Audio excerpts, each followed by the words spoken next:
আল্লাহ পাক চমৎকার করে বলছেন, ইয়া আইয়ুহান নাসু উবুদু রাব্বাকুমুল্লাযী খালাকাকুম ওয়াল্লাযীনা মিন ক্বাবলিকুম লাআল্লাকুম তাত্তাকুন।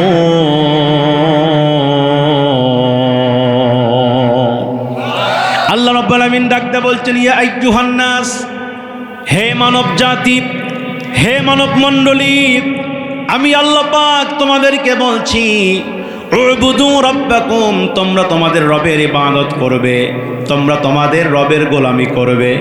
আমরা বললাম, আল্লাহ আপনার গোলামি কেন করব? আপনার গোলামি আমরা কেন করব? আপনার ইবাদত কেন করব? আল্লাহ বলছেন, আল্লাযী খালাকাকুম, কারণ আমি আল্লাহ তোমাদের সৃষ্টি করেছি। সুবহানাল্লাহ। কে সৃষ্টি করেছেন আমাদেরকে? আল্লাহ বলে, আমি তোমাদেরকে সৃষ্টি করেছি, এই জন্য তোমরা আমার গোলামি করবে। আমরা বললাম, আল্লাহ শুধু কি আপনি আমাদেরকে সৃষ্টি করেছেন, আমাদের পূর্ববর্তীদের কে সৃষ্টি করেছে? আল্লাহ বলে, গোলাম শোনো, ওয়াল্লাযীনা মিন ক্বাবলিকুম, তোমাদের পূর্ববর্তীদেরকেও আমি আল্লাহ সৃষ্টি করেছি। আমরা আল্লাহকে জিজ্ঞাসা করলাম, আল্লাহ আপনার ইবাদত যদি করতে পারি, আপনার গোলামি যদি করতে পারি, তাহলে কি দিবেন, আমাদের কি হবে? আল্লাহ বলছেন, লাআল্লাকুম তাত্তাকুন, তাহলেই তোমরা মুত্তাকি হবে। ফাকাদ ক্বালাল্লাহু তাআলা ফি কালামিহিল মাজিদ ওয়া ফুরকানিহিল হামিদ। সকলে জবান খুলে পড়ুন, আউযু বিল্লাহি মিনাশ শাইতানির রাজীম। বিসমিল্লাহির রাহমানির রাহিম। ইয়া আইয়ুহান নাসু উবুদু রাব্বাকুমুল্লাযী خلقكم والذين من قبلكم لعلكم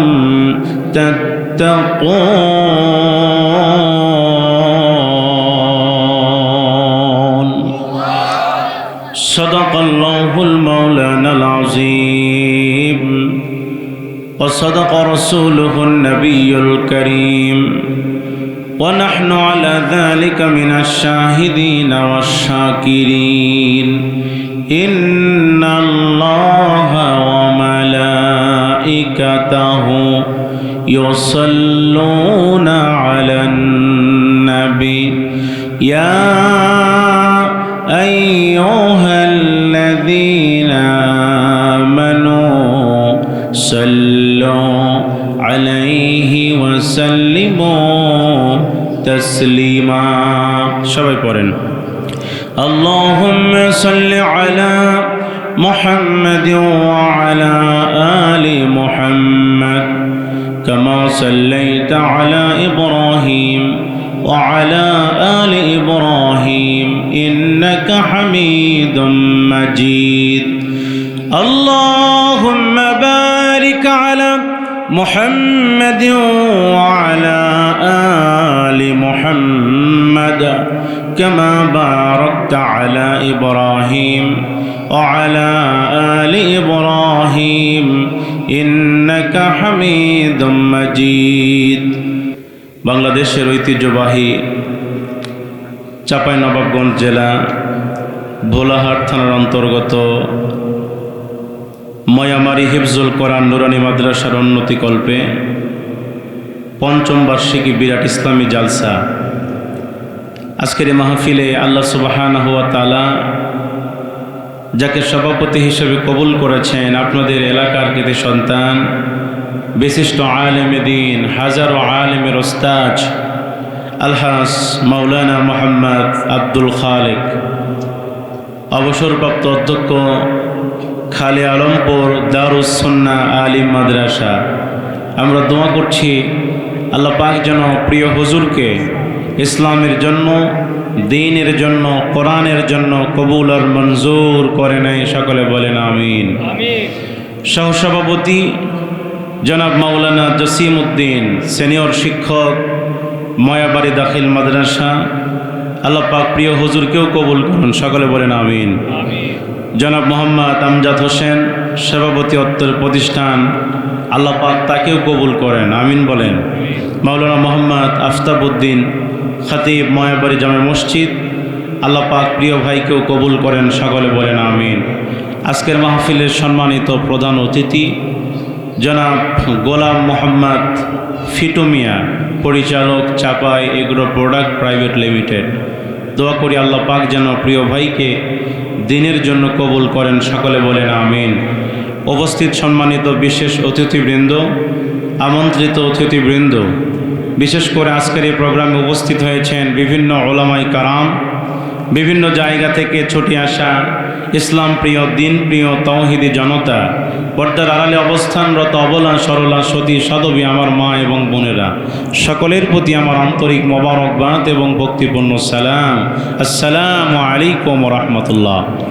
আলোচনার সূচনাতেই জানতে চাচ্ছি, প্রিয় চাঁপাই নবাবগঞ্জবাসী কেমন আছেন আপনারা? আপনারা আজকের এই মাহফিল আসতে পেরে, বসতে পেরে খুশি না বেজার? আমরা প্রশংসা আদায় করব কার? তবে দুঃখজনক হলেও সত্য, সারা পৃথিবীতে আজকে মুসলমান নিধনের জন্য পাইতারা চলছে, ঠিক কিনা বলেন? সারা পৃথিবীতে মুসলমানদের রক্ত নিয়ে বেঈমানরা হোলি খেলছে। সারা পৃথিবীতে কি করে মুসলমানদেরকে দুনিয়া থেকে উৎখাত করা যায়, কি করে মুসলমানদেরকে এই দুনিয়া থেকে নিশ্চিহ্ন করে দেওয়া যায়, এই জন্য সারা পৃথিবীতে বহুমুখী ষড়যন্ত্র চলছে। আজকের এই মাহফিল থেকে দ্ব্যর্থহীন কণ্ঠে বলতে চাই, সারা পৃথিবীতে মুসলমানদের উপর যদি নির্যাতন চলে, মুসলমানদের উপর অত্যাচার চলে, মুসলমানদের উপর জুলুম চলে, বাংলাদেশের মুসলমান নয়, সারা পৃথিবীর মুসলমান ঐক্যবদ্ধ হয়ে নাস্তিক আর মুরতাদ বেঈমানদের বিরুদ্ধে যদি অবস্থান নিতে পারি, নাস্তিক আর মুরতাদেরা ইসলামের বিরুদ্ধে কথা বলা সহজ পাবে না, ঠিক কিনা জোরে বলে। এই জন্য চাঁপাইনবাবগঞ্জের মুসলমানদেরকে বলতে চাই, যদি সারা পৃথিবীর এই আকাশে যদি কালেমার পতাকা পতকত করে ওড়ানোর জন্য যদি মাঠে ময়দানে মুসলমানদেরকে এক হতে হয়, যদি মুসলমানদেরকে জীবন দিয়ে কালেমার পতাকা সমুন্নত করার জন্য, রক্ত দেওয়ার জন্য রাজপথে নামার দরকার হয়, চাঁপাইনবাবগঞ্জের মুসলমান আপনারা কি রাজি আছেন? তো হাত তুলে আল্লাহকে দেখায় দেন।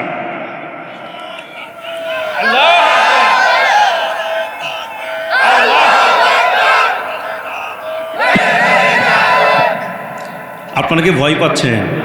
আপনারা কি ভয় পাচ্ছেন? ভয় পাওয়ার সময় আছে? আমরা দুনিয়ার কোনো নেতার নামে তাকবীর দেওয়ার জন্য এসেছি? আমরা দুনিয়ার কোনো নেতা নেত্রীর নামে তাকবীর দেওয়ার জন্য এখানে বসি নাই। আমরা তাকবীর দেব সেই রবের নামে, যেই রব নিজেই বলেছেন, ও রব্বাকা ফাকাব্বির, তোমরা তোমাদের রবের নামে তাকবীর দাও, কারণ তাকবীর দিলে মুসলমানদের ঈমান তাজা হয় আর মুনাফিকদের কলিজায় ভূমিকম্প সৃষ্টি হয়, ঠিক কিনা জোরে বলে? এই জন্য তাকবীর হবে কার নামে? লিল্লাহে তাকবীর, লিল্লাহে তাকবীর। নাস্তিকতা নিপাত যাক, দিন ইসলাম জিন্দাবাদ। নাস্তিকতা নিপাত যাক, দিন ইসলাম জিন্দাবাদ। কোটি প্রাণে একই আওয়াজ, কদাদ্রোহী সার পাবে না, এই বাংলায় ঠাই হবে না, মুসলমানরা জেগেছে আজ। জোর কদমে সামনে চলো, বজ্র কণ্ঠে আওয়াজ তোলো, সবাই মিলে একই তালে দাও না স্লোগান, নারায়ে তাকবীর, নারায়ে তাকবীর। দিন ইসলাম, দিন ইসলাম জিন্দাবাদ, জিন্দাবাদ। ইসলামেরই জন্য দেশের হয়েছে জন্ম, ইসলামের বিরুদ্ধে গেলে দেশ হবে ভিন্ন। ইসলামেরই জন্য দেশের হয়েছে জন্ম, ইসলামের বিরুদ্ধে গেলে দেশ হবে ভিন্ন। ইসলামের বিরুদ্ধে যারা নিয়েছে অবস্থান, এই বাংলায় ঠাই হবে না, যাও হিন্দুস্তান। তোলো তোলো আওয়াজ তোলো, জোর কদমে সামনে চলো, সবাই মিলে একই তালে দাও না স্লোগান, নারায়ে তাকবীর, নারায়ে তাকবীর। দিন ইসলাম, দিন ইসলাম জিন্দাবাদ, জিন্দাবাদ। আল কোরআনের আলো সব জায়গায় জালো, মুসলমানের এই দেশেতে নাস্তিকদের ঠাঁই নাই, নাস্তিকদের পক্ষে যারা তাদের কোনো রক্ষা নাই। মুসলমানের এই দেশেতে নাস্তিকদের ঠাঁই নাই, নাস্তিকদের পক্ষে যারা তাদের কোনো রক্ষা নাই। এই দেশেতে থাকতে হলে কোরআন মানতে হবে, কোরআন না মানলে তারা বিতাড়িত হবে, ঠিক না? জোর কদমে সামনে চলো, বজ্র কণ্ঠে আওয়াজ তোলো, সবাই মিলে একই তালে দাও না স্লোগান, নারায়ে তাকবীর, নারায়ে তাকবীর, দিন ইসলাম, দিন ইসলাম, জিন্দাবাদ, জিন্দাবাদ। আজকের মাহফিল চলবে, চলবে, সবাই সবাই আজকের মাহফিল, আজকের মাহফিল কতক্ষণ চলবে? সারা রাত? এটা কি হুজুর বড় ওয়াজ নাকি যে হুজুর আপনি ওয়াজ করতে করতে ওটি মরেন, প্রয়োজন হলো আপনি ওটি পুঁতা থমো, এ তাই নাকি? না দাদা, আমরা প্রতি রাত কথা বলি। আজকে আপনাদের চাঁপাইনবাবগঞ্জে, আবার আগামীকালকে সেই নাটোর জেলার নলডাঙ্গা থানায়, পরের দিন আবার সেই খুলনা বাগেরহাট।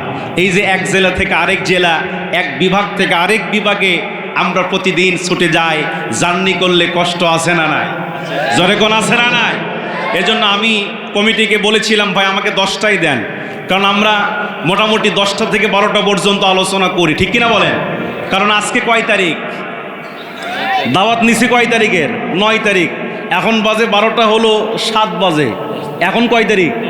তাহলে দাওয়াত নিছি কয় তারিখের ভাই? 9 তারিখে। তাহলে 9 তারিখে দাওয়াত নিয়ে ওয়াজ করা লাগিচ্ছে 10 তারিখে। কথা বলেন কেন? এজন্য এটা করবেন না আপনারা, কারণ একটা ওয়াজের যৌবন কাল আছে, ঠিক কিনা বলেন? যেমন একটা মানুষের 20 থেকে 40 বছর পর্যন্ত যৌবন আছে না নাই? ওই সময় রক্ত গরম থাকে, ঠিক কিনা? তো ওয়াজেরও একটা যৌবন আছে, এইটা হচ্ছে রাত 9টা থেকে 12টা পর্যন্ত। এর মধ্যে একটা স্পিড থাকে, যখন 12টা পার হয়ে যাবে যতই ভালো ওয়াজ করা হোক, কথা বল না কেন, ওইটা কিন্তু দেমাগে ঢোকে না, ব্রেনের ভিতরে ঢোকে না। এজন্য 12টা পর্যন্ত ওয়াজ করতে হবে। আর আরেকটা বিষয় হচ্ছে, সারা রাত ধরে ওয়াজ শুনলাম, 1টা 2টা 3টা পর্যন্ত ওয়াজ শুনলাম, কিন্তু ফজরের নামাজ পড়লাম না। দাম আছে ওয়াজে? সেরকম দাম আছে? সারা রাতের ওয়াজ যদি আপনি এক পাল্লাই দেন, আর ফজরের 2 রাকাত ফরজ নামাজ আরেক পাল্লাই দেন, কোনটা ভারী বেশি হবে? ফজরের নামাজ। সারা জীবন যদি ওয়াজ না শোনেন কিচ্ছু হবে না, কোনো গুনাহ হবে না আপনার, কিন্তু ফজরের নামাজ কাজা করলে আপনার কবিরা গুনাহ হবে, ঠিক কিনা জোরে বলেন? এজন্য বেশি রাত আলোচনা করলে ফজরের নামাজ মিস হওয়ার সম্ভাবনা থাকে, থাকে কি না? যদি নামাজ মিস হয়ে যায় এই দায়ভারটা কে নিবে? এজন্য খেয়াল রাখা দরকার। আসুন আমার ভাইয়েরা, আমি আর ভূমিকা লম্বা দেব না, সরাসরি আমি কোরআন থেকে, নবীজির সুন্নাহ থেকে আলোচনা করতে চাই। শুনতে রাজি আছেন? এই কিতাব থেকে কথা বললে কোনো সমস্যা নাই তো? কোনো ঝামেলা নাই তো? এই কোরআন থেকে কথা বললে নবী করিম সাল্লাল্লাহু আলাইহি ওয়াসাল্লাম বলেছেন, যারা এই কোরআন দিয়ে কথা বলে তারা সত্য কথা বলে। মান ক্বালা বিহি সাদাকা, যে কোরআন দিয়ে কথা বলে সে সত্য কথা বলে। এরপরে নবীজি বলছেন, যে ব্যক্তি কোরআন দিয়ে আমল করে, ওমান আমিলা বিহি উজিরা, যে কোরআন দিয়ে আমল করে সে আল্লাহর পক্ষ থেকে এর প্রতিদান পাবে। এরপরে নবীজি বলছেন, ওমান হাকামা বিহি আদালা, যে কোরআন দিয়ে বিচার করে সে ন্যায় বিচার করে। আল্লাহু আকবার বলেন। এরপরে নবীজি বলছেন, ওয়ামান দাআ ইলাইহি হুদিয়া ইলা সিরাতিম মুস্তাকিম, আর যে ব্যক্তি কোরআন দিয়ে মানুষকে আহ্বান করে সে সত্যের পথে আহ্বান করে। কথা বলেন ঠিক কিনা? এই জন্য কোরআন থেকে আমি সূরাতুল বাকারার একটি আয়াত তেলাওয়াত করেছি। ভাইয়ের আমার, আসেন, ওঠাউঠি করবেন না, অনেক দূর থেকে আসছি, সেই বগুড়া থেকে। অনেকে চিন্তা করতেছে, হুজুর প্রধান দ্বিতীয় বক্তা ছিল মুরব্বী, সভাপতিও মুরব্বী, সহসভাপতিও মুরব্বী, আর মাঝখান থেকে আপনি চ্যাংরা বক্তা কোত্থেকে এলেন? কথা বল না কেন? এরকম অনেকে মনে করতে পারে যে চ্যাংরা বক্তা কোত্থেকে আসলো। তবে আমি একটা কথা আপনাদেরকে বলতে চাই, আপনাদের এই অঞ্চলে কি বিড়াল পাওয়া যায়? বিড়াল, বিড়াল বোঝেন তো? আমাদের বগুড়ার ভাষায় বলি বিলাই। কি বলি? বিলাই। তো আপনাদের এলাকায় কি সেই বিলাই পাওয়া যায়? এই বিড়াল ছোট না বড়, খাটো না লম্বা, দেখার টাইম নাই, আপনাকে দেখতে হবে বিলাই ইঁদুর ধরতে পারে কিনা। কথা বলেন না কেন? বক্তা ছোট না বড়, খাটো না লম্বা, ওইটা দেখার টাইম নাই। আপনাকে দেখতে হবে বক্তা কোরআন সুন্নাহ থেকে আলোচনা করতে পারে কিনা, ঠিক কিনা জোরে বলেন। এই জন্য আসেন, রাত যেহেতু গভীর হয়ে গেছে, কোরআনুল কারীম সূরাতুল বাকারা, কোরআনুল কারীমের 2 নম্বর সূরা। আল্লাহ পাক এই কোরআনুল কারীমের ভিতরে মোট সূরা নাজিল করেছেন 114টি। জোরে কোন কয়টি? 114টি সূরা আল্লাহ পাক কোরআনে দিয়েছেন। তার ভিতরে সবচাইতে বড় সূরা হলো সূরা বাকারা। বড় সূরা কি? এবার যদি আপনাদেরকে প্রশ্ন করি, বলেন তো বাকারা মানে কি? বাকারা মানে কি? গাভী। গাভী। আল্লাহ পাক গাভীর নামে সূরা দিয়েছে। আল্লাহু আকবার। আল্লাহ পাক কত বড় কুদরতওয়ালা, আল্লাহ কত বড় মহান রব, কত বড় সৃষ্টিকর্তা। মানে আমার আল্লাহ, যেই আল্লাহ রাব্বুল আলামিন কোরআনুল কারীমের ভিতরে গাভীর নামে সূরা দিয়েছেন। আমরা আল্লাহকে ডেকে বললাম, আল্লাহ আপনি তো গাভীর নামে সূরা দিয়েছেন, আপনার কাছে জানতে চাই, আপনি কি এই পৃথিবীতে বিশাল একটা প্রাণী আছে, যেই প্রাণী কলার গাছ খায়, বিভিন্ন জিনিস খায়, যেই প্রাণী অনেক দেহ বিশিষ্ট, বড় কান, সেই প্রাণীর নাম হচ্ছে হাতি। আমরা বললাম, আল্লাহ আপনি কি হাতির নামে সূরা নাজিল করেছেন নাকি? আল্লাহ পাক ডাক দেয়া বলে, দুনিয়ার মানুষ রে, আমি আল্লাহ পাক যেমনি ভাবে গরুর নামে সূরা নাজিল করেছি, তেমনি ভাবে আমি আল্লাহ পাক ওই হাতির নামেও সূরা নাজিল করেছি। কোন সূরা? সূরা ফিল।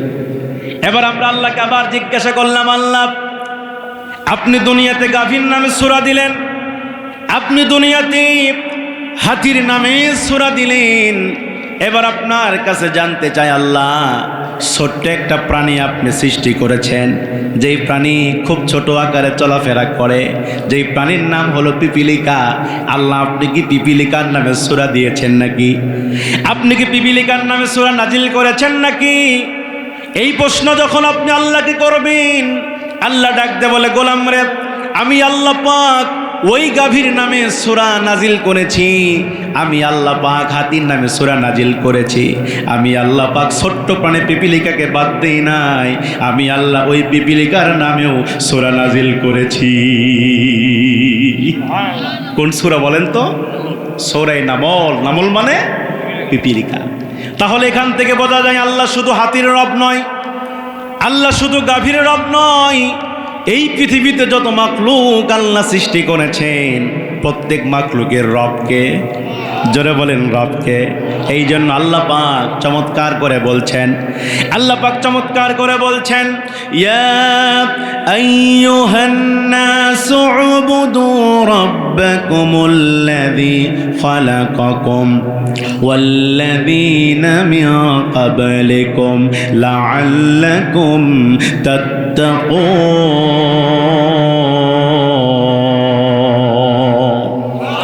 আল্লাহ রাব্বুল আলামিন ডাকতে বলছেন, ইয়া আইয়ুহান নাস, হে মানব জাতি, হে মানব মণ্ডলী, আমি আল্লাহ পাক তোমাদেরকে বলছি, উবুদু রাব্বাকুম, তোমরা তোমাদের রবের ইবাদত করবে, তোমরা তোমাদের রবের গোলামি করবে।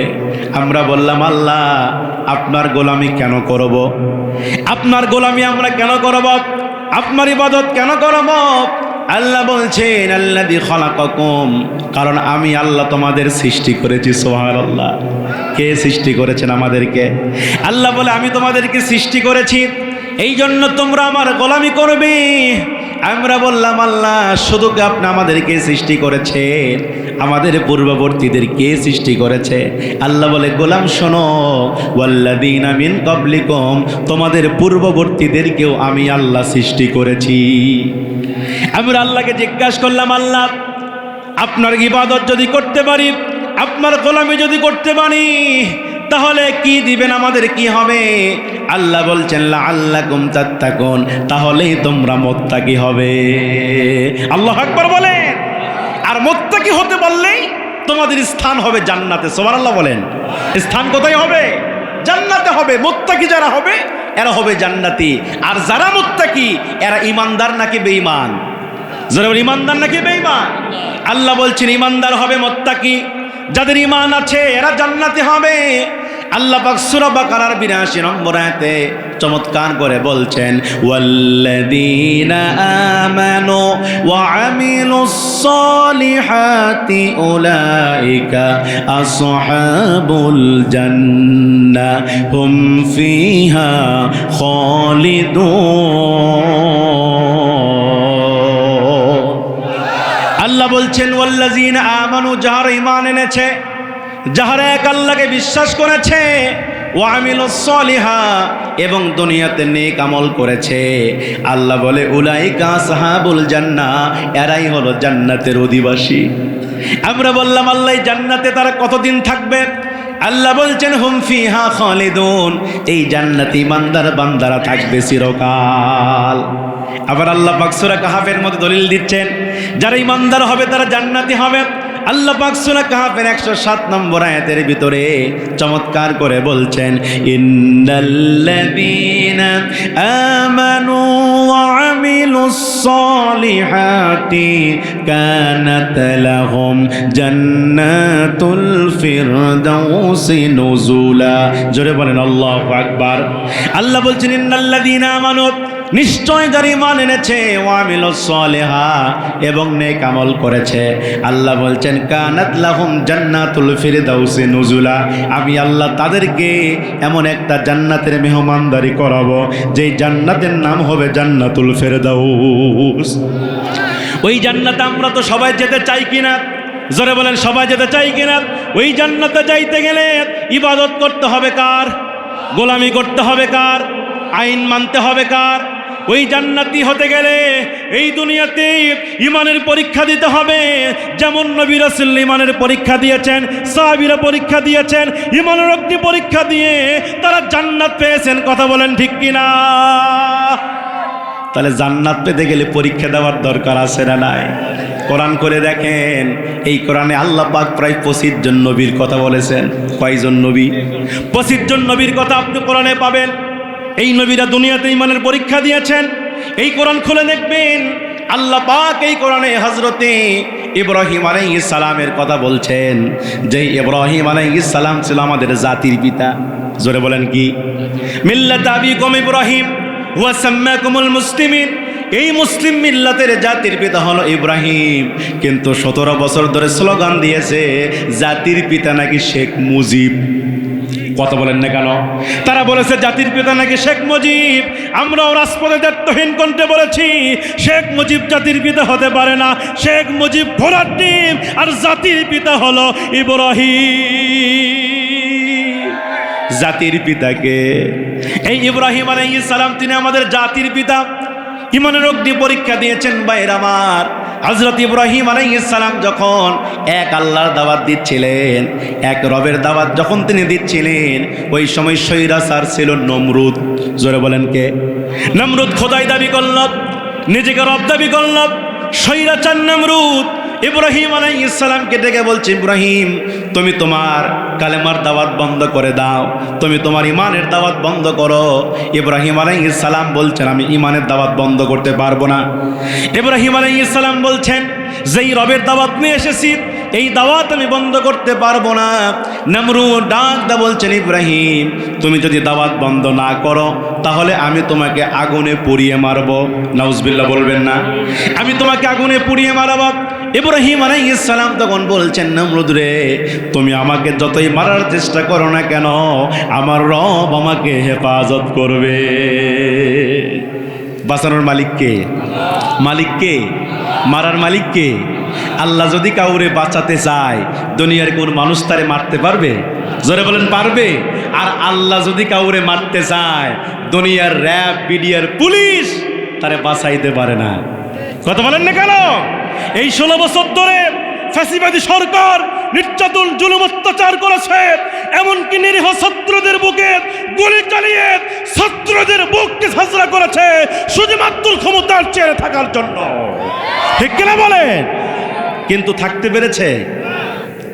5ই আগস্ট আপনারা দেখেছেন বাংলাদেশের ছাত্র জনতা ডাক দিলেন লং মার্চ টু ঢাকা। বাংলাদেশের সকল ছাত্র ঢাকার রাজপথে জড়ো হলেন, রাজপথে তারা গেলেন। ওই সময় ফ্যাসিবাদী সরকার সেনাপ্রধানদেরকে চাপ প্রয়োগ করে বললেন, ছাত্রদের বুকে গুলি মারো, ছাত্রদের বুকে গুলি মেরে বুক ঝাঁঝরা করে দাও, রক্তের বন্যা বয়ে দাও, তারপর আমাকে ক্ষমতার চেয়ারে থাকতে হবে। কথা বলেন না কেন? এবার সেনাপ্রধানরা সেদিন বলেছিলেন, কয়জনকে গুলি মারবো? একজন ছাত্রকে গুলি মারলে, একজন যুবককে গুলি মারলে 10 জন যুবক গুলির সামনে বুক পেতে দেয়। আল্লাহু আকবার বলেন। একজনকে মারলে 10 জন সামনে আসে, 2 জনকে মারলে 20 জন সামনে আসে। কয়জনকে আমরা মারবো? আমরা গুলি মারতে মারতে গুলি শেষ হয়ে যাবে, বুলেট মারতে মারতে বুলেট শেষ হয়ে যাবে, কিন্তু ছাত্র জনতার আন্দোলন থেমে যাবে না। সুতরাং আপনি পদত্যাগ করেন। কি করেন? পদত্যাগ করেন। ওই সময় ফ্যাসিস্ট সরকার বলেছিলেন, আমাকে 2 দিন সময় দেন। কয়দিন সময় দেন? আমাকে 2 দিন সময় দেন, আমি একটু চিন্তা করে দেখি, ভেবে দেখি কি করা যায়। ওই সময় সেনাপ্রধান বলেছিলেন, আপনাকে 2 দিন কেন, আপনাকে সময় দিলাম মাত্র 45 মিনিট। জোরে কোন কয় মিনিট? মাত্র 45 মিনিট। ওই শাহবাগ থেকে গণভবনে ছাত্র জনতার আসতে মাত্র 45 মিনিট লাগবে। যদি এর ভিতরে আপনি দেশ ছাড়তে পারেন, আপনার জীবনটা বাঁচবে। যদি এর ভিতরে দেশ ছাড়তে না পারেন, আপনার হাড্ডি পর্যন্ত খুঁজে পাওয়া যাবে না। কথা বললে কেন? সেই দিন রান্না করা ভাত খাইতে পারছিল? খাইতে পারছিল? আল্লাহ বলে, ওয়ামাকারু ওয়ামাকারাল্লাহ ওয়াল্লাহু খায়রুল মাকিরিন। কার সিদ্ধান্ত? কার কৌশল? এই জন্য সাইয়্যিদিনা হযরতে ইব্রাহিম আলাইহিস সালাম বলছেন, নমরুদ তুমি যতই আমাকে মারার কথা বলো না কেন, কে বাঁচাবে? নমরুদ রাগান্বিত হয়ে গেল। ইব্রাহিম আলাইহিস সালামকে তিনি মারবেন, আগুনে পুড়িয়ে ফেলবেন। ইব্রাহিম আলাইহিস সালামকে মারার জন্য তিনি আগুন দাউ দাউ করে জ্বালালেন। আগুন প্রজ্বলিত করা হলো। আগুন প্রজ্বলিত করবার পরে ইব্রাহিম আলাইহিস সালামকে একটা চরকের উপর উঠালো। ইব্রাহিম আলাইহিস সালামকে চরকের উপর উঠায়া ইব্রাহিম আলাইহিস সালামকে ওই আগুনের মধ্যে নিক্ষিপ্ত করা হলো। ইব্রাহিম আলাইহিস সালাতু ওয়াস সালাম তিনি আগুনের মধ্যে পড়ে গেলেন। ওই সময় 2 জন ফেরেশতা তার কাছে গেল। আল্লাহু আকবার। ইব্রাহিম আলাইহিস সালাতু ওয়াস সালামের কাছে 2 জন ফেরেশতা গেলেন, গিয়ে বলছেন, ও আল্লাহর খলিল ইব্রাহিম, আপনি যদি চান আমরা ফেরেশতা আপনাকে সাহায্য করব। আপনি যদি চান আমরা ফেরেশতা আপনার সাহায্য করে হয়ে যাব, আপনাকে আমরা সাহায্য করব। এই কথা যখন ফেরেশতারা বলল, হযরত ইব্রাহিম আলাইহিস সালাম ডাকতে বলছেন, ও আল্লাহর ফেরেশতা, আমি তোমাদের কাছে সাহায্য কেন চাইব? তোমাদের কাছে সাহায্য প্রার্থনা কেন করব? যে আল্লাহর দাওয়াত দিতে গিয়া, যেই রবের কথা বলতে গিয়া আজকে আমি ইব্রাহিম আগুনের মধ্যে নিক্ষিপ্ত হয়েছি, ওই আল্লাহকে আসমান থেকে আমি ইব্রাহিমকে দেখে না? ওই আল্লাহকে আমাকে দেখে না নাকি? যেই রবের কথা বলতে গিয়া, যেই রবের দাওয়াত দিতে গিয়ে আজকে আগুনের মধ্যে পড়েছি, ওই রবকে আমাকে দেখে না নাকি? এই দোয়া, এই কথা যখন ইব্রাহিম আলাইহিস সালাম ফেরেশতাকে যখন বলল, আমার আল্লাহ পাক মুহূর্তের ভিতরে ওই আগুনকে লক্ষ্য করে বললেন, কুলনা ইয়া নারুকুনি বারদাও ওয়া সালামান আলা ইব্রাহিম। আল্লাহ পাক মুহূর্তের ভিতরে ওই আগুনকে লক্ষ্য করে বলছেন, আগুন তুমি ইব্রাহিমের জন্য শীতল হয়ে যাও, ইব্রাহিমের জন্য তুমি শান্তিদায়ক হয়ে যাও। আল্লাহু আকবার বলেন। তাফসীর প্রমাণ করে 1 নয়, 2 নয়, 3 নয়, প্রায় 40 দিন পর্যন্ত সাইয়্যিদিনা হযরতে ইব্রাহিম আলাইহিস সালাম ওই আগুনের মধ্যে ছিল, একটা পশমও পুড়াইতে পারে নাই। কে হেফাজত করছে? কে বাঁচাইছে? নবীর ঈমানের পরীক্ষা দিয়েছেন। এই কোরআন খুলে দেখবেন, এই কোরআনে আল্লাহ পাক আরেকজন নবীর কথা বলছেন, যার নাম হলো সাইয়্যিদিনা মূসা আলাইহিস সালাম। নাম শুনেছেন আপনারা? নাম শুনেছেন? যে মূসা আলাইহিস সালাম চালাক ছিল না বোকা ছিল? জোরে কোন, চালাক ছিল না বোকা ছিল? চালাক নবী ছিল। আল্লাহ পাক যত নবী রাসূলকে এই পৃথিবীতে পাঠিয়েছেন, তাদের ভিতরে 2 জন নবী ছিল বেশি চালাক। কয়জন নবী ভাই? 1 নাম্বার হলো নবী সুলাইমান আলাইহিস সালাম, যার বাবার নাম ছিল নবী দাউদ আলাইহিস সালাম। সুবহানাল্লাহ বলবেন না? তাহলে দাউদ আলাইহিস সালামের সন্তান সুলাইমান, তিনি ছিল চালাক নবী। আর 2 নম্বরে যেই নবীটি বেশি চালাক ছিল তার নাম হলো মুসা আলাইহিস সালাম। মুসা আলাইহিস সালামের নাম শুনেছেন আপনারা? এই মুসা আলাইহিস সালাম কেমন চালাক ছিল, মাঝে মাঝে তুর পাহাড়ে গিয়ে আল্লাহর সঙ্গে গল্প করতো। আল্লাহ আকবার বলেন। আল্লাহর সঙ্গে বন্ধুত্ব করছে, আল্লাহর সঙ্গে কথা বলতেন তুর পাহাড়ে গিয়া। এই জন্য আল্লাহ পাক থেকে কালিমুল্লাহ ডিগ্রি দিয়েছে। মুসা আলাইহিস সালাম আল্লাহর সঙ্গে গল্প করতেন, আবার মাঝে মাঝে আল্লাহকে প্রশ্ন করতেন। সুবহানাল্লাহ, বাড়ির যা কইন। আল্লাহকে কি করতেন? প্রশ্ন করতেন। তাফসিরে পাওয়া যায় একদিন মুসা আলাইহিস সালাম আল্লাহর সঙ্গে গল্প করতে করতে বলতেছে, আল্লাহ আমি মুসা এমন 3টা কাজ করতে পারি, আপনি আল্লাহও পারেন না। আল্লাহ ডাক দেখো, এ মুসা, চালাক হওয়া ভালো, কিন্তু বেশি চালাক হওয়া কিন্তু ভালো নয়। মুসা ডাক দেখো, আল্লাহ আমি যা বলি সত্যই বলি। আল্লাহু আকবার গো। আল্লাহ ডাক দেয় বলে, এ মুসা কি এমন 3টা কাজ তুই পারিস, আমি আল্লাহ পারি না, জানতে চাই। মুসা ডাক দেখো, আল্লাহ 1 নম্বর হলো আমি মুসা খাইতে পারি, আপনি আল্লাহ খাইতে পারেন না। আল্লাহ আকবার কর না কেন? আল্লাহ কি খায়? খাবারের প্রয়োজন আছে, কিন্তু মুসা নবী খায় কিনা? মুসা সকালবেলাও খায়, দুপুর বেলাও খায়, রাতের বেলাও খায়। আল্লাহ আকবার কোন? 2 নম্বর মুসা ডাক দেখো, আল্লাহ 2 নম্বর হলো আমি মুসা ঘুমাইতে পারি, আপনি আল্লাহ ঘুমাইতে পারেন না। আল্লাহ কি ঘুমায়? কোরআন খুলে দেখেন, আল্লাহ বলছেন লা তাখুযুহু সিনাতু ওয়ালা নাউম। আল্লাহর ঘুমও নাই, আল্লাহর তন্দ্রাও নাই, কিন্তু মুসা নবী ঘুমাই কিনা? 3 নম্বর মুসা ডাক দেখো, আল্লাহ আমি মুসা মরতে পারি, কিন্তু আপনি আল্লাহ মরতে পারেন না। আল্লাহর কি মৃত্যু হবে? আল্লাহ মৃত্যু থেকে পবিত্র। আল্লাহ ওয়াল হাইয়ুল কাইয়ুম, তিনি চিরস্থায়ী চিরঞ্জীব, কিন্তু মুসা নবী মারা যাবে কিনা? কোরআন বলছে কুল্লু নাফসিন যায়িকাতুল মাউত, দ্য ম্যান ইজ মর্টান। প্রত্যেক প্রাণী মৃত্যুর স্বাদ গ্রহণ করবে। আইনা মা তাকুনু ইদরিকুমুল মাউতু ওয়ালাউ কুনতুম ফি বুরুজিম মুশাইয়াদা। আল্লাহ বলছে দুনিয়ার মানুষ তোমরা যেখানেই থাকো না কেন, যে অবস্থায় থাকো না কেন, মৃত্যু থেকে রেহাই পাবে। এই মুসা আলাইহিস সালামও ইমানের পরীক্ষা দিয়েছেন। একটু বলবো আমি, মুসা আলাইহিস সালাম ইমানের পরীক্ষা দিয়েছেন। দেখেন ইমানের অগ্নি পরীক্ষা কেমন তারা দিয়েছেন। এই মুসা আলাইহিস সালাম তিনি যখন নবুয়ত পেয়েছিলেন, ওই সময় আল্লাহ পাক তাকে বলেছিলেন ইযহাবি ইলা ফিরআউনা ইন্নাহু তাগা। হে মুসা যাও, তুমি ফিরআউনকে ঈমানের দাওয়াত দাও। ইন্নাহু তাগা, ফিরআউন তাগুত হয়ে গেছে। কি হয়ে গেছে? এখন বলবেন হুজুর আপনি তাগুত বললেন, আল্লাহ পাক তাগুতের কথা বললেন, ফিরআউন তাগুত হয়ে গেছে। তাগুত কি? কেমনে তাগুত হওয়া যায়?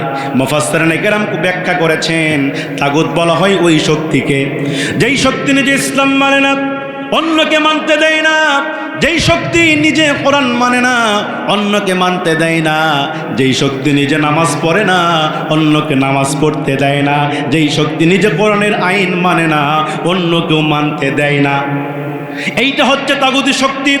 ফিরআউন তিনি আল্লাহকে রব বলে মানলেন না, নিজেকে রব বলে দাবি করলেন। আল্লাহ পাক ডাকতে বলছে মুসা যাও, ওই ফিরআউনকে তুমি দিনের দিকে ফিরে নিয়ে আসো, ইসলামের দিকে নিয়ে আসো, আল্লাহর দিকে নিয়ে আসো। এবার মুসা আলাইহিস সালামকে যখন আল্লাহ পাক এই অর্ডার করলেন তুমি যাও, তাকে কালেমার দাওয়াত দাও, এই হুকুম পাওয়ার পরে হযরতে মুসা আলাইহিস সালাম আল্লাহকে ডাক দেখ, আল্লাহ আমি তো কালেমার দাওয়াত দেব, কিন্তু আমার একটা সমস্যা আছে। আল্লাহ ডাক দে বলে মুসা কি সমস্যা তোমার? মুসা ডাক দে কয় আল্লাহ আমি যখন কথা বলতে যাই তখন আমি আটকে যাই, অর্থাৎ তোতলামো করি। জোরে কোন কি করি? এবার আপনারা বলেন তো তোতলা মানুষের রাগ কম না বেশি? আপনাদের এই এলাকার ভিতরে দেখবেন যেই ছেলেটা তোতলা ওর মেজাজ গরম হয় কিনা, আজরা নাই, দেখবেন তো করতে করতে তলে দিয়ে হাতের কাম হয়ে যায়, ঠিক কিনা? মুসা আলাইহিস সালাম ডাক ডাক আল্লাহ আমি তো তোতলাম, কথা বলতে গেলে আটকে যাই, এই জন্য আমার মেজাজ গরম, আমার রাগ মাথায় ওঠে। তাফসীর প্রমাণ করে মুসা আলাইহিস সালাম যখন রাগ করতেন তার মাথার চুল পাগড়ি ভেদ করে দাঁড়ায় যেত। আল্লাহু আকবার। সেই মুসা ডাক ডাক কয় আল্লাহ আপনি আগে আমার কণ্ঠ ভালো বানায় দেন, আপনি আমার জিহ্বাকে সুন্দর করে দেন। আল্লাহ ডাক ডাক এ মুসা তুই পড়ে নে রব্বি শরহ লি সাদরি ওয়া ইয়াসসির লি আমরি ওয়াহলুল উকদাতাম মিন লিসানি ইয়াফকাহু কাওলি। মুসা আলাইহিস সালামের কণ্ঠ ভালো হয়ে গেল, মুসা আলাইহিস সালামের কণ্ঠের জড়তা দূর হয়ে গেল। আল্লাহ ডাক দে বলে মুসা রে শুধু তোর কণ্ঠ ভালো করে দিলাম এমনটা নয়, আমি আল্লাহ রাব্বুল আলামিন তোর ভাই হারুনকে এই মুহূর্তে নবী হিসেবে ঘোষণা করে দিলাম। মুসা আলাইহিস সালামের কণ্ঠ ভালো হয়ে গেল, ভাই নবী হয়ে গেল। এবার হযরতে মূসা আলাইহিস সালাতু ওয়াস সালাম তিনি আবার কালেমার দাওয়াত নিয়া এক পা দুপা করতে করতে এক পা দুপা করতে করতে তাফসীর ইবনে কাসিরের বর্ণনা মূসা আলাইহিস সালাম চলে গেলেন ফেরাউনের রাজ দরবারে। ফেরাউন রাজ সিংহাসনে বসে আছেন। হযরতে মূসা আলাইহিস সালাম ফেরাউনকে দেখা মাত্র বললেন, ফেরাউন রে, তুমি এই মুহূর্তে পড়ে নাও লা ইলাহা ইল্লাল্লাহ মূসা কালিমুল্লাহ, এক আল্লাহকে রব বলে স্বীকার করে নাও, এক আল্লাহকে প্রভু বলে স্বীকার করে নাও, আর আমি মূসাকে নবী বলে স্বীকার করে নাও। যদি আল্লাহর উপর ঈমান আনতে পারো আর আমি মূসার উপর ঈমান আনতে পারো, ও ফেরাউন তোমাকে বলে দিলাম তোমার মরতে দেরি হবে কিন্তু জান্নাতে যাইতে দেরি হবে না। তুমি এই মুহূর্তে এক আল্লাহকে রব বলে স্বীকার করো, এক আল্লাহকে প্রভু বলে বিশ্বাস করে নাও, আর আল্লাহ আমাকে দুনিয়াতে নবী করে পাঠাইছে, আমাকে বিশ্বাস করো। কারণ ঈমান তেমন জিনিস, হাদিসের মধ্যে আসছে সহিহ বুখারীর বর্ণনা, আল্লাহর নবীর কাছে জিবরিল আলাইহিস সালাম এসে বলছেন, ফা আখবিরনি আনিল ঈমান, হে আল্লাহর নবী আপনি বলেন ঈমান কি? সুবহানাল্লাহ বলেন। আল্লাহর নবীকে জিজ্ঞাসা করা হলো ঈমান কি? নবীজি বলতে, জিবরাইল তুমি শোনো, ঈমান হচ্ছে ক্বালা আন তুমিনা বিল্লাহি ওয়া মালাইকাতিহি ওয়া কুতুবিহি ওয়া রুসুলিহি ওয়াল ইয়াউমিল আখির ওয়া তুমিনা বিল কদরি খাইরিহি ওয়া শাররিহি ক্বালা সাদ্দাকতা। আল্লাহর নবী ডাক দেয়, জিবরাইল রে, ঈমান হলো তুমি এক আল্লাহর উপরে বিশ্বাস স্থাপন করবে, আল্লাহু আকবার, এক আল্লাহকে রব বলে স্বীকার করে নেবে। আর কি করবে তুমি? ওয়া মালাইকাতিহি, এই পৃথিবীতে আল্লাহ পাক কোটি কোটি ফেরেশতা সৃষ্টি করেছে, এই ফেরেশতার উপর তুমি ঈমান আনবে। আর কি করবে? ও কুতুবিহি, আল্লাহ পাক 104 খানা কিতাব পাঠিয়েছেন। কয়খানা কিতাব? 104 খানা আল্লাহ কিতাব পাঠিয়েছেন। এর ভিতরে প্রধান কিতাব হলো 4টা, ধরে কোন কয়টা? তাওরাত, জাবুর, ইনজিল, কোরআন। এই কিতাবের উপর তুমি ঈমান আনবে। আর কি করবে? ও রাসূলিহি, আল্লাহ পাক যুগে যুগে রাসূল পাঠিয়েছেন, এই রাসূলের উপর তুমি ঈমান আনবে। আর কি করবে? ওয়াল ইয়াউমিল আখির, মৃত্যুর পরে আখিরাতের দিবসকে বিশ্বাস করবে। আখিরাতের দিনকে তুমি বিশ্বাস করবে, যেই দিন সমস্ত মানুষ বলবে ইয়া নাফসি ইয়া নাফসি, আমার কি হবে, আমার কি হবে। ওই কঠিন বিভীষিকাময় আখিরাতের দিনকে বিশ্বাস করবে। আর কি করবে? রাসূল বলছেন, এ জিবরাইল, আর তুমি কি করবে? ও তুমিনা বিল কদরি খাইরিহি শাররিহি, তোমার তাকদীরের ভালো মন্দকে বিশ্বাস করবে। এই কথাগুলো যখন আল্লাহর নবী বললেন, জিবরাইল বলছে, ক্বালা সাদ্দাকতা, হে নবী আপনি সত্য বলেছেন। আবার অন্য হাদিসের মধ্যে আসছে, ওয়া আন্না রাজুলান সাআলা রাসূলুল্লাহি সাল্লাল্লাহু আলাইহি ওয়াসাল্লাম, বিশ্বনবীর কাছে একজন সাহাবী আসলেন, এসে জিজ্ঞাসা করলেন, মাল ঈমান, হে আল্লাহর নবী আপনি বলেন ঈমান কি? সুবহানাল্লাহ বলেন। নবীকে প্রশ্ন করা হলো ঈমান কি? ফ্যান দেওয়া লাগবে না ভাই, ফ্যান দিন, আমাকে ফ্যান দিন। নবীজির কাছে সাহাবী রাসূল করিম সাল্লাল্লাহু আলাইহি ওয়াসাল্লামকে জিজ্ঞাসা করছে, এক সাহাবী ঈমান কি? আল্লাহর নবী বলছেন, সাহাবী শোনো, ইজা সাররাতকা হাসানাতুকা, যদি তোমার ভালো কাজ তোমাকে আনন্দিত করে, ভালো কাজ করার পরে যদি ভালো লাগে, ও সাআতকা সাইয়্যাতুকা, আবার যদি মন্দ কাজ করার পরে তোমার যদি খারাপ লাগে, মিথ্যা কেন বললাম, এরকম হয় কিনা? নামাজটা কেন কাজা করলাম, কেন অন্যায় করলাম, কেন গীবত করলাম, কেন পরচর্চা করলাম, একটা খারাপ কাজ করার পরে যদি অন্তরের মধ্যে খারাপ লাগে, যদি কষ্ট লাগে, নবীজি বলতেন ফা আনতা মুমিন, তাহলেই বুঝবে তুমি ঈমানদার মুমিন। হযরতে মূসা আলাইহিস সালাম তিনি ফেরাউনকে সেটাই বোঝাচ্ছেন, ফেরাউন রে, তুমি এক আল্লাহকে বিশ্বাস করো, এক আল্লাহর উপর ঈমান আনো, তোমার মরতে দেরি হবে কিন্তু জান্নাতে যাইতে দেরি হবে না। এই দাওয়াত যখন মূসা আলাইহিস সালাম ফেরাউনকে দাওয়া শুরু করে দিলেন, ফেরাউন ডাক দিয়ে বলে, মূসা তোর কালেমার দাওয়াত বন্ধ করে ফেলে দে, আনা রব্বুকুমুল আলা, আমি তোর রব, আমি তোর খোদা। নাউজুবিল্লাহ, জোরে বলেন। ফেরাউন বলতেছে, আমি তোর খোদা, আমি তোর রব, তুই আমাকে রব বলে স্বীকার করে নে। এমন সময় সাইয়্যিদিনা হযরতে মূসা আলাইহিস সালাম ডাক দা বলছেন, ফেরাউন রে, তুই কোনোদিন আমার রব হতে পারবি না, তুই কোনোদিন আমার রব হতে পারিস না, কারণ তুই তো আল্লাহর সৃষ্টি মাত্র স্রষ্টাকে। জোরে বলেন, একমাত্র স্রষ্টা হচ্ছেন আল্লাহ, তিনি চিরস্থায়ী চিরঞ্জীব, তিনি একমাত্র আমার রব, তিনি আমার একমাত্র ইলাহ, তুই আমার ইলাহ হতে পারবি না, প্রভু হতে পারবি না, আমি তোকে রব হিসেবে গ্রহণ করতে পারবো না। এই কথা যখন মুসা আলাইহিস সালাম বলল, ফেরাউন রাগান্বিত হয়ে গেল। ফেরাউন ডাকতে বলে, মুসা নে, তুই যদি আমার রব হিসেবে গ্রহণ না করিস তাহলে এই মুহূর্তে আমি তোর হত্যা করে ফেলবো। মুসা আলাইহিস সালাম ডাকতে বলে, ফেরাউন রে, তুই আমাকে যতই মারার চেষ্টা করিস না কেন, আমার মালিক আমারে বাঁচাবে। কে বাঁচাবে? জোরে বলেন, কে বাঁচায়? এই কথা যখন মুসা আলাইহিস সালাম বললাম, ভাইরা আমার সংক্ষিপ্ত করে বলছি, যেহেতু আমার সময় কম, লম্বা কথা বলার সময় হবে না আমার ভাইরা। এবার ফেরাউন রাগান্বিত হওয়ার পরে এবার মুসাকে ডাকতে বলে, মুসা তুই প্রস্তুতি গ্রহণ কর, আমি তোকে এই মুহূর্তে হত্যা করে ফেলবো। এই কথা বলবার পরে এবার ফেরাউন তিনি হাজার হাজার সৈন্য তৈরি করলেন, হাজার হাজার সৈন্য তৈরি করে ফেললেন। হাজার হাজার সৈন্য তৈরি করার পরে মুসা আলাইহিস সালামকে তিনি মারবেন, আক্রমণ করবে। এমন সময় মুসা আলাইহিস সালাম তিনি তার উম্মতদেরকে নিয়ে এক জায়গায় হলেন আর আল্লাহকে ডাক দে বলছে, আল্লাহ আমরা কি করব? আল্লাহু আকবার বলেন। নবীরা তো রবের সিদ্ধান্ত ছাড়া কিছুই করতেন না। রব যা বলতেন, মহান মনিব যা বলতেন, নবীরা তাই করতেন, ঠিক কিনা বলেন? মুসা আলাইহিস সালাম ডাক দেখ, আল্লাহ এখন আমরা কি করব?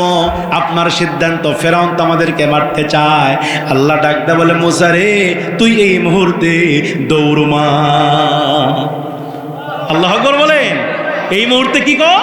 দৌড় মার। মুসা আলাইহিস সালাম তিনি আমার উম্মতদেরকে নিয়ে দৌড় মারলেন।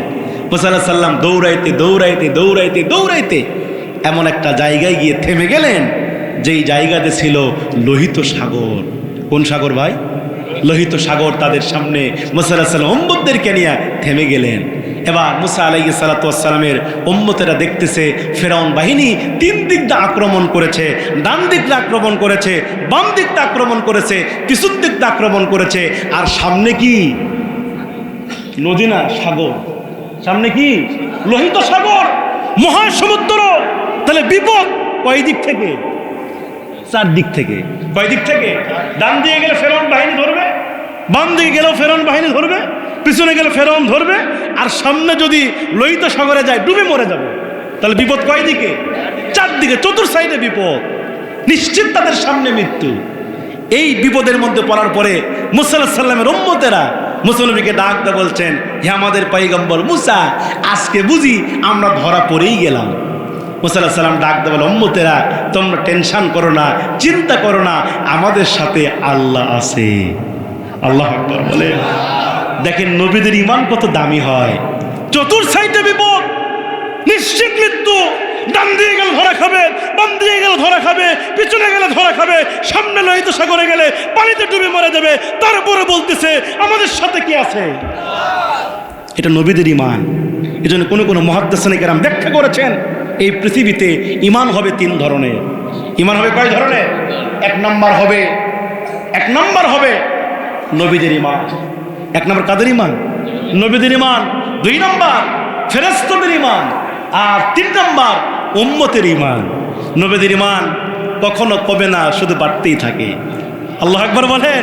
নবীরা যখন বিপদে পড়ে ওই সময় ঈমান কমে না, বাড়ে। নবীদের ঈমান শুধু বাড়তেই থাকে। দুই নম্বর হচ্ছে ফেরেশতাদের ঈমান, কখনো বাড়েও না, কখনো কমেও না, মাঝামাঝি যা থাকে তাই থাকে। আর তিন নম্বর হচ্ছে উম্মতের ঈমান। তিন নম্বর কি? কখনো বাড়ে, আবার কখনো এই যে ওয়াজ মাহফিল শুনতেছি, কোরআন থেকে আলোচনা শুনতেছি, এখন ঈমান বাড়তেছে কিনা? আবার যখন এখান থেকে বাড়িতে চলে যায়, আবার যখন এখান থেকে মাঠে ঘাটে চলে যায়, আবার আমাদের ঈমান কমে যায়। এই জন্য আমাদের দেশে অনেক নামাজি আছে, দেখবেন মসজিদে নামাজ পড়ে, আবার নামাজ শেষ করার পরে ওই নামাজি ব্যক্তি জমিতে গিয়ে আল কাটতে কাটতে ফুলসিরাতে রাস্তা তৈরি করে। কথা কম না কে? আছে না নাই? নামাজ শিখি বলে আবার তলে তলে সুদে টাকাও লাগায়। এমন লোক হয়তো চাঁপাই নবাবগঞ্জে নেই, বগুড়াতে আছে ভাই। কথা কম না কে? আছে না নাই?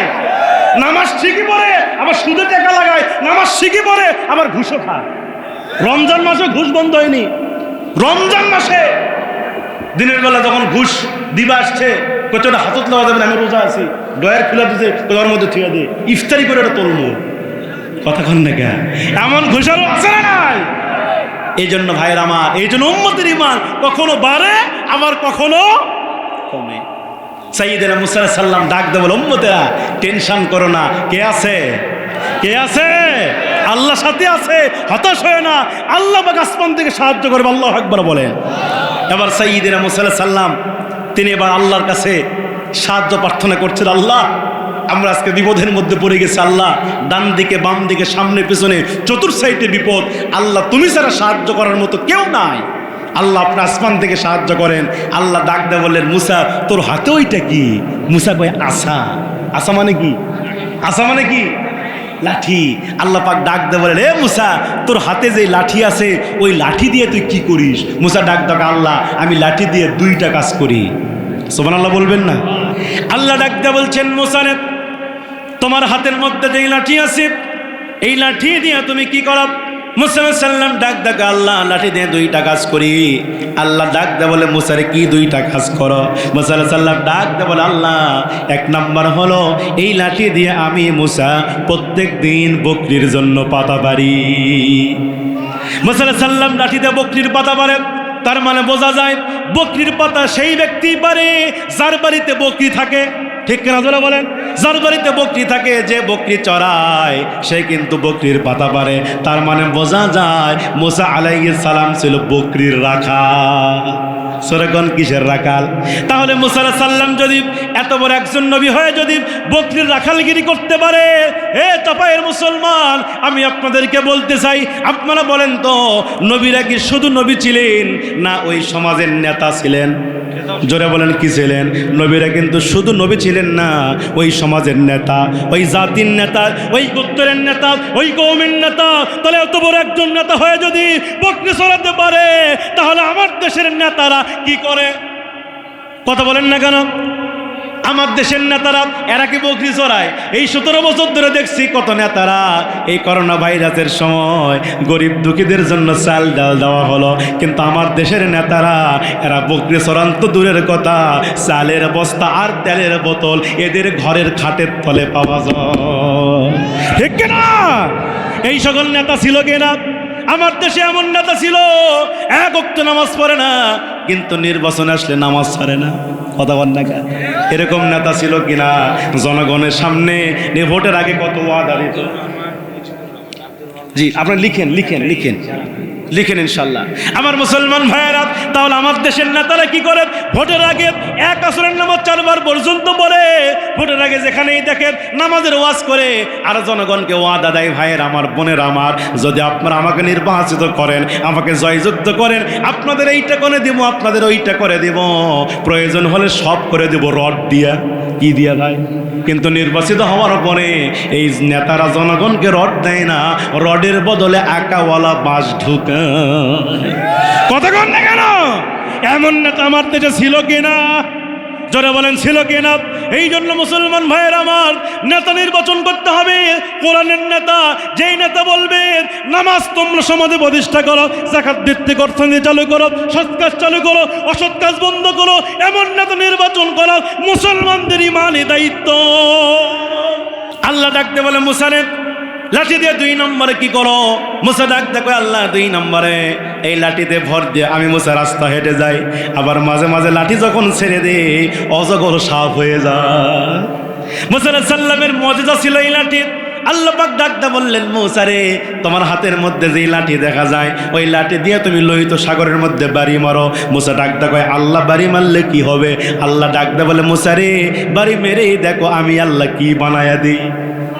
মুসা আলাইহিস সালাম আল্লাহর হুকুম পাওয়ার পরে লাঠি দিয়ে যখন বিসমিল্লাহি আল্লাহু আকবার বলে যখন ওই লাঠি দিয়ে লোহিত সাগরের মধ্যে বাড়ি মারলেন, তাফসীর প্রমাণ করে 1 নয় 2 নয় 3 নয়, আমার আল্লাহর কুদরতে ওই লোহিত সাগরের ভিতরে 12খানা রাস্তা বের হয়ে গেল। মুসা আলাইহিস সালামের জন্য রাস্তা বের হয়ে গেল। মুসা আলাইহিস সালাম উম্মতদেরকে ডাক দেব, উম্মতেরা দেখো আল্লাহ আসমান থেকে সাহায্য নাজিল করেছে, আমাদের পালাবার জন্য রাস্তা বের করে দিয়েছে। এই কথা বলে মুসা আলাইহিস সালাম উম্মতদেরকে নিয়ে ওই লোহিত সাগরের রাস্তা দিয়ে রওনা করা শুরু করছে। মুসা আলাইহিস সালাম যাইতে যাইতে লোহিত সাগরের মাঝখানে চলে গেছে। এমন সময় ফেরাউনের যারা অনুসারী ছিল, ফেরাউনের যারা উম্মত ছিল, এরা ডাক দেব বলে, এ খোদা ফেরাউন এত সুন্দর রাস্তা কে বানালো? ফেরাউন বলছে, আমি বানাচ্ছি। নাউজুবিল্লাহ বলেন।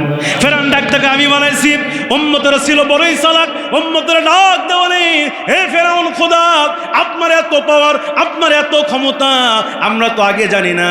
যদি আপনি এই রাস্তাগুলো বানায় থাকেন, আপনার যদি এত পাওয়ার হয়ে থাকে, এত ক্ষমতা হয়ে থাকেন, তাহলে আপনি যাবেন আগে আগে আর আমরা উম্মতেরা যাব পিছনে পিছনে।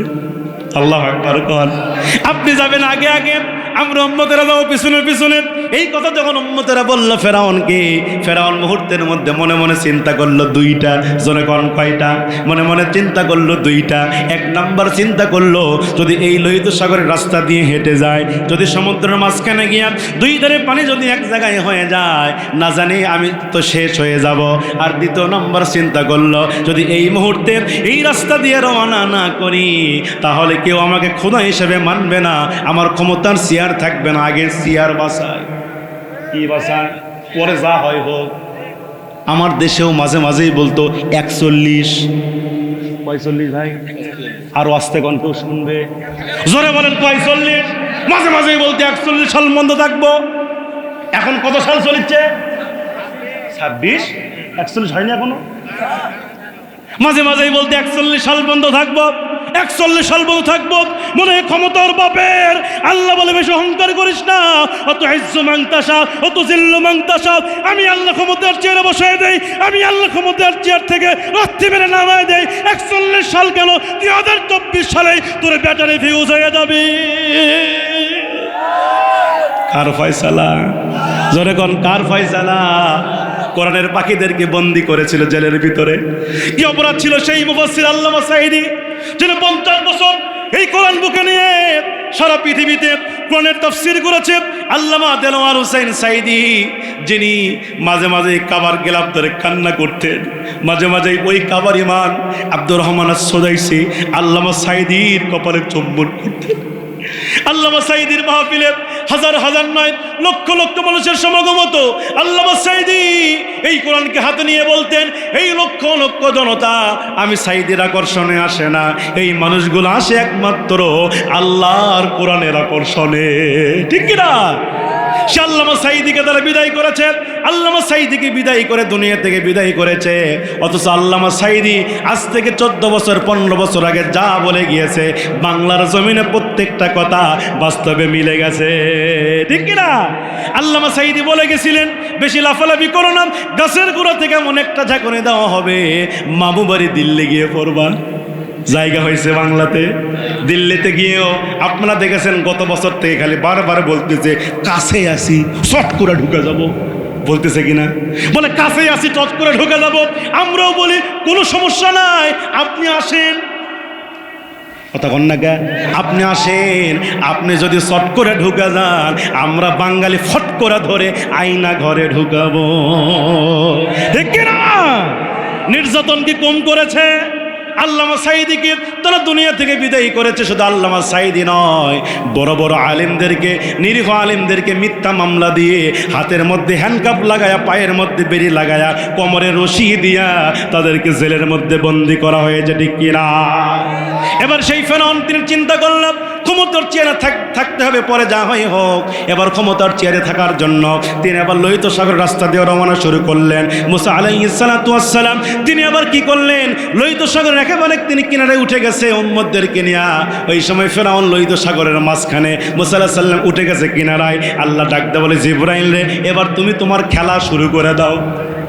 জিবরাইল ডাকতে, আল্লাহ জীবনে বহু খেল খেলছি, আগে খেলছি কোয়ার্টার ফাইনাল, আগে খেলছি সেমিফাইনাল, আজকে হবে ফাইনাল ম্যাচ, তার মানে খেলা হবে।